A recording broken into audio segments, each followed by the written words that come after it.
Senator Sands. Mr. Chairman, members of the body, we all understand that each of us have very deeply held beliefs on this issue of abortion and on other issues as well, and I think we need to be respectful of each other's opinion. That said, the Democrats oppose this bill for several reasons. One, we believe that this bill is an unnecessary interference in the physician-patient relationship, that the opportunity to view an ultrasound already is available. This is regulatory overreach. What does this bill do? This bill compels ideological speech. It forces ideological speech. Failure to comply with this can result in a civil penalty of $1,000 for a doctor. It is the Democrats' opinion that the women already have access to information and they make fully informed decisions about their own lives and their bodies. It's our opinion that the effect of this bill is to harass doctors and medical clinics with the effect that it will interfere with the woman making a constitutionally protected right, and we are voting no. Their discussion, Representative Kerr Carpenter. Thank you, Mr. Speaker. As one of the young women in the Montana State Legislature, I feel compelled to stand in opposition to this bill. This constitutional amendment is personal to me. This is directly legislating my health care, my body, and my life.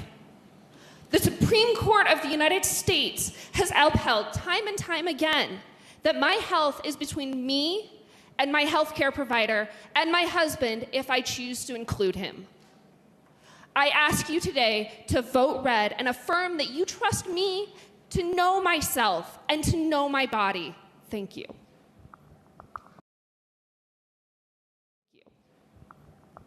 Further discussion, Representative Funk.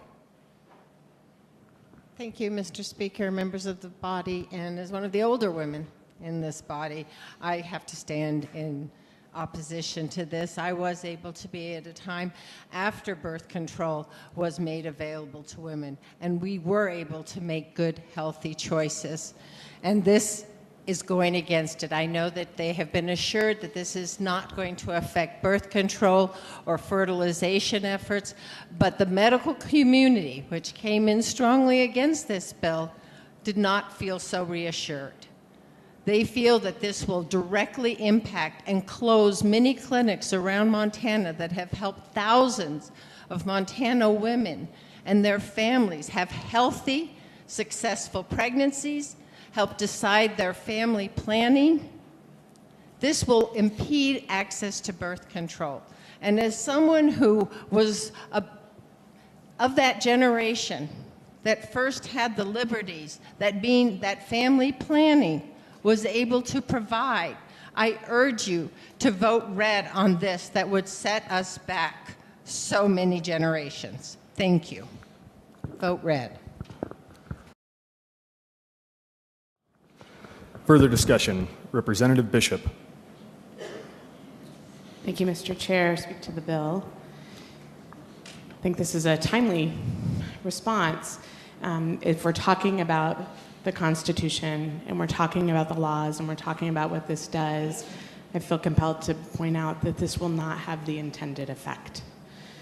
Aside from the many good reasons, and I stand in sisterhood with the women before me who have spoken to the interest in controlling their own health care, and we heard compelling testimony from women who, for reasons that have nothing to do with their fertility, rely upon treatments that would be eliminated under this in order to manage their own health. But if you think that this will be successful, I rise to just bring your attention to the Constitution that we live under in this state that provides us with a heightened protection of our privacy, as well as the constitutional protection that I enjoy and other women in this body enjoy to be able to access abortion services legally. So if this is successful, if this makes it to the ballot, and if it were to be successful there, it is highly unlikely that it will remain successful in our courts, meaning that we will have led our state through an exercise that will be extremely costly financially, will cost a lot of time in our courts, and will send messages to women across the state that we do not trust them to manage their own health care. For that reason, I'll be a no. Further discussion, Representative Marler.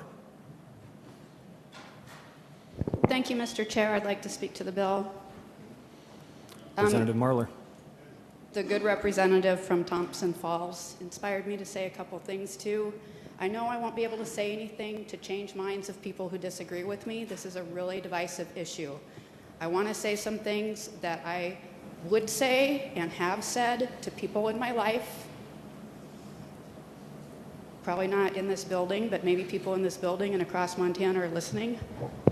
To women of the world, if you've used most contraceptions other than barrier, if you've used Plan B emergency contraception, if you've had in vitro fertilization and struggled with how it went along the way, if you've had an abortion, I don't think you're wicked. I don't think you murdered your baby.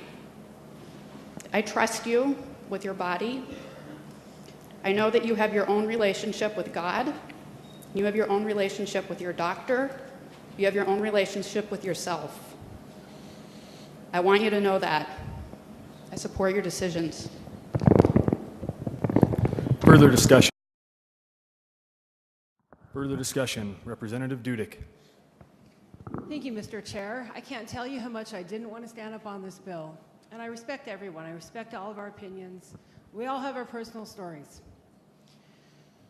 But there's a hypocrisy that is pervading this discussion that people don't seem to understand.